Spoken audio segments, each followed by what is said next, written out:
Baik. Assalamualaikum warahmatullahi wabarakatuh. Selamat malam, salam sejahtera untuk kita sekalian. Salam, Om Swastiastu, Namo Buddhaya, salam kebajikan, salam bahagia, salam sehat rahayu untuk kita semua. Pak Koordinator, para Kasubdit, Kabid, dan teristimewa buat rekan-rekan para media yang sangat kami hormati, kami banggakan. Tentu yang pertama kami menyampaikan terima kasih dan penghargaan yang tinggi karena telah berlelah-lelah ya mengikuti perkara ini. Rekan-rekan media, pada kesempatan yang baik ini kami ingin menyampaikan update perkembangan penyidikan perkara dugaan tindak pidana korupsi dalam tata kelola komoditas emas tahun 2010-2021. Sebagaimana kita ketahui bahwa hingga saat ini penyidik pada Jampitsus telah melakukan pemeriksaan terhadap 89 saksi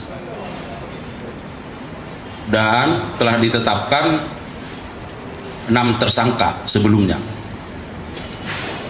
Pada hari ini tanggal 18 Juli 2024, tepatnya hari Kamis, penyidik telah melakukan pemanggilan terhadap 7 orang saksi. Para saksi diperiksa sejak tadi pagi secara maraton dan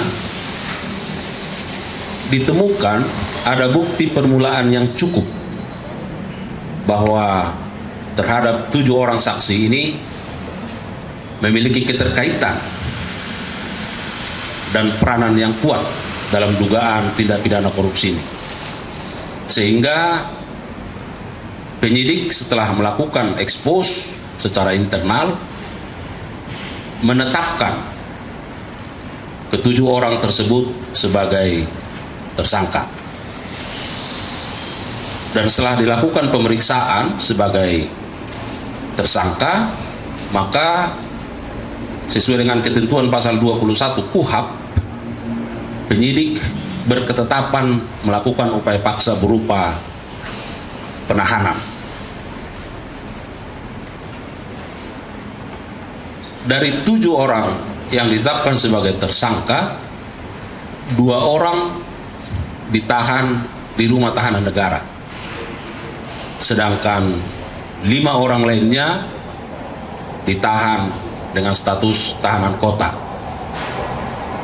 dengan alasan setelah dokter melakukan pemeriksaan kesehatan terhadap 5 orang tersangka ini, maka dengan mempertimbangkan segala sesuatu karena alasan sakit, maka penyidik berketetapan melakukan penahanan kota. Rekan-rekan media, bahwa sebagai tersangka dalam kapasitasnya sebagai pelanggan jasa manufaktur unit bisnis pengolahan dan pemurnian logam mulia atau UBPP LM PT Antam Persero Tbk atas nama 1 saudari LE, ini perorangan; 2 saudara SL; 3 saudara SJ; 4 saudara JT; 5 saudari GAR; 6 saudara DT, nah ini selaku direktur PT JTU; dan 7 saudara HKT, ini perorangan. Rekan-rekan sekalian, tadi sebagaimana kita sampaikan bahwa setelah dilakukan pemeriksaan kesehatan dan dinyatakan sehat terhadap 2 orang tersangka, yaitu SL dan tersangka GAR. Maka keduanya dilakukan penahanan untuk 20 hari ke depan di Rutan Salemba, cabang Kejaksaan Agung. Sedangkan 5 orang tadi, LE, SJ, JT, DT, dan HKT dilakukan penahanan kota dengan alasan kesehatan. Nah, bagaimana kasus posisinya? Walaupun barangkali rekan-rekan media sudah mengikutinya sejak lama, nah peranan ke-7 tersangka ini tentu ingin kami sampaikan bahwa dalam kurun waktu tahun 2010 sampai 2021, Saudari LE, Saudara SL, Saudara SJ, Saudara JT, Saudara HKT, Saudari GAR, dan Saudara DT masing-masing selaku pelanggan jasa manufaktur UB PPLM PT Antam Persero telah secara melawan hukum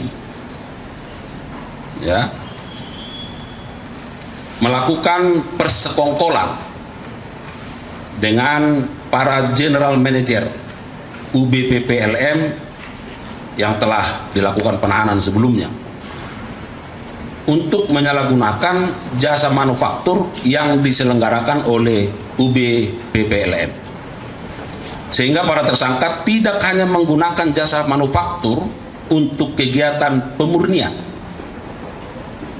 peleburan, dan pencetakan, melainkan juga untuk melekatkan merek LM Antam tanpa didahului dengan kerjasama dan membayar kewajiban kepada PT Antam agar meningkatkan nilai jual LM milik para tersangka, di mana para tersangka mengetahui dan menyadari bahwa hal tersebut bertentangan dengan ketentuan perundang-undangan yang berlaku, karena LM Antam merupakan merek dagang milik PT Antam yang memiliki nilai ekonomis. Selanjutnya, sesuai dengan estimasi total logam mulia yang telah dipasok oleh para tersangka untuk selanjutnya diproduksi menjadi logam mulia dengan merek LM Antam secara ilegal dalam kurun waktu tersebut, seluruhnya mencapai 109 ton emas.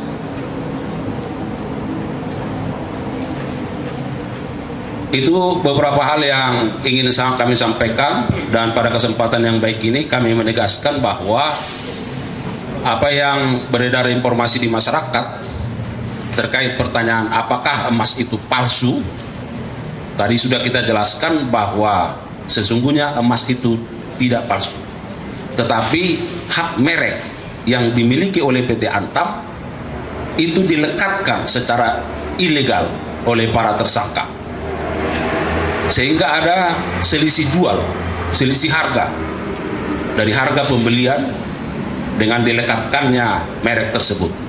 Jadi supaya ini membuat terang dan supaya masyarakat jangan sampai ragu terkait soal ini.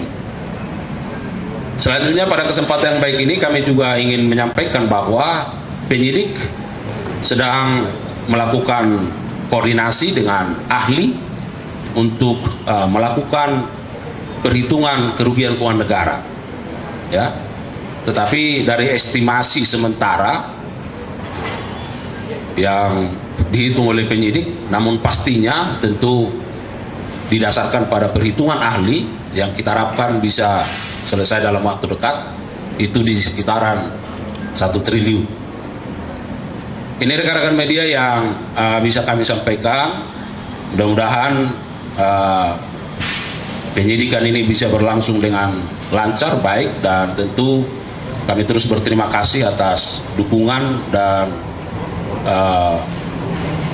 atensi yang diberikan oleh rekan-rekan media kepada kami.